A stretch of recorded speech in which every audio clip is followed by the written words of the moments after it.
So with that, I'm going to turn it over to Brian. We're great to have this meeting here in our building. It gives us a chance for the Department of Athletics and Leisure Services to talk a little bit about ourselves and go on and on.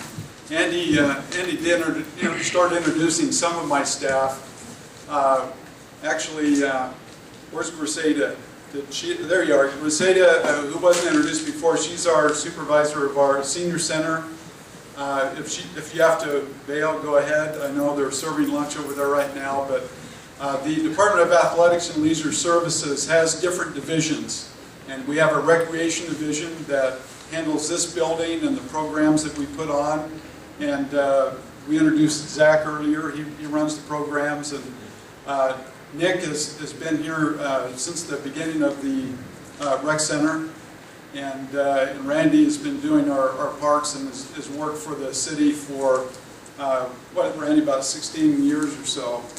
So we have a great staff, and you just can't do things without great people. You can have all the facilities you want, but without great people who have a lot of pride in what they do, you just can't make things like this work.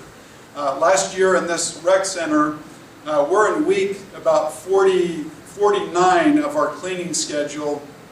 If we were to have this meeting next month, we close the rec center, do a top to bottom clean, shine the floors and paint and everything else. We'll do that at the end of this month. So we've had about almost 140,000 people come through the rec center this year.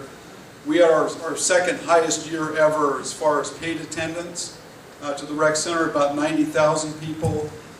We figure about another 50,000 people come in for other programs, to come in and be spectators for basketball leagues that we have here and other events. Parents come in and watching their kids do karate.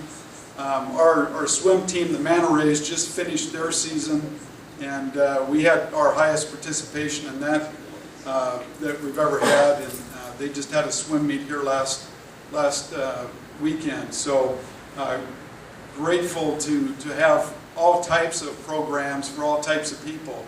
All of us that work in our Athletics and Leisure Services Department have a passion for not just sports but fitness, and we also have a passion to make sure we stay on top of things. And last council meeting I did bring up a program that we have to be more proactive as far as doing our cleaning checks throughout the day.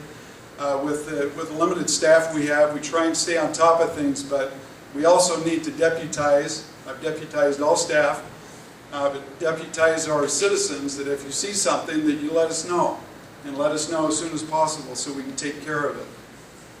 So that just basically, when you take a look at, I put a map of the city up, and those of you in the back, I don't expect you to be able to see where I'm pointing, but just generally the map of the town, we have I-15 coming through town. So our office hours, our staff office, it's not just here at the rec center. If you want to make an appointment to come see me, I may be up at the sport and event complex. I may be down at Hafen Park down here. Maybe over at the Pioneer Complex, the Hunter Sports Park. And we're a 7-day-a-week operation. We're open. The rec center will be open at 5 o'clock in the morning, every morning, Monday through Thursday, and we're open until 9 o'clock. So if you have a concern, if you're at one of the parks and see something that needs to be brought to our attention, you can call our rec center and there'll be somebody here who will answer the phone. If they're on the phone, it'll go to voicemail. Please leave a message so that we can follow up on it. And then on Fridays, we go till 6 o'clock, so 5 a.m. to 6, and then we have shorter hours on Saturday and Sunday, but we are open. And during the summertime, our outdoor pool is open. We just opened it for public swim about 10 minutes ago, and that'll be open until 6 o'clock tonight. On Mondays and Wednesdays, we do family swims, and it's been very popular. We had quite a few people here last night, but that kind of explains the broad reach. We have at Maryland Red Park up here.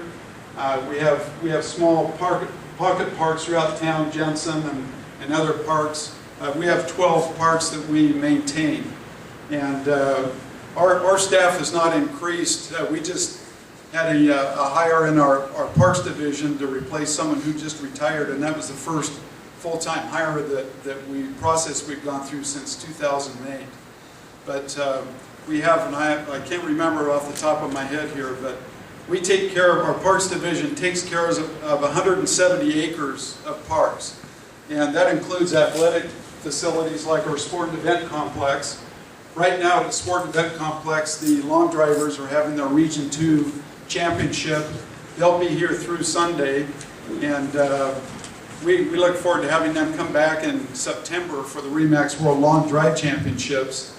And we just announced last week we're going to have a para long drive for amputee and blind golfers. They're going to come on October 29th and put on an exhibition, and we hope that to be a yearly annual championship event for those great athletes. We also take care of 58 miles of trails.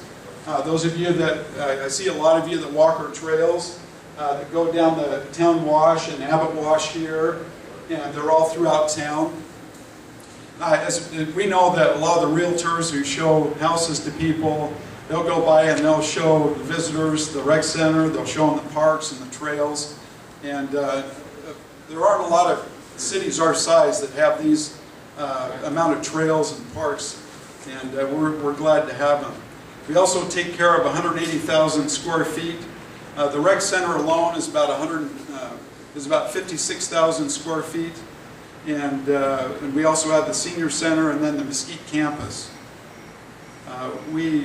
As I mentioned earlier, we have staff there at the senior center.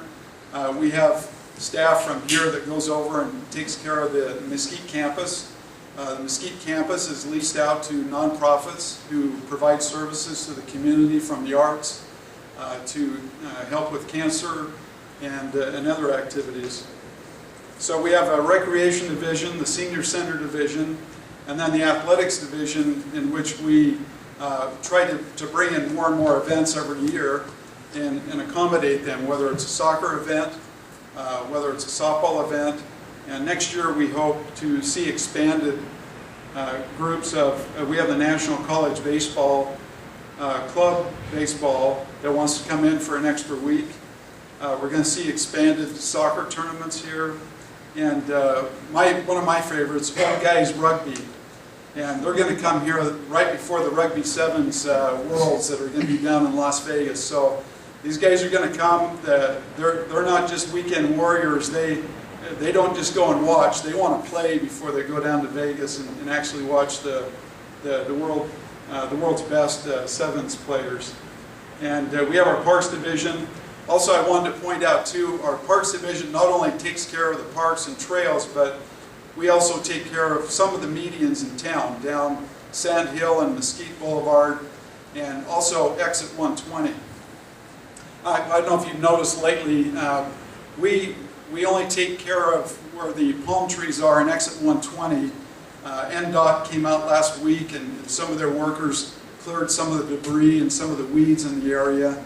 They're going to hit it as much as they can. They've been sidetracked by the last month with fires up at Mount Charleston and some damage from storms, but they tell me they're going to stay on that exit.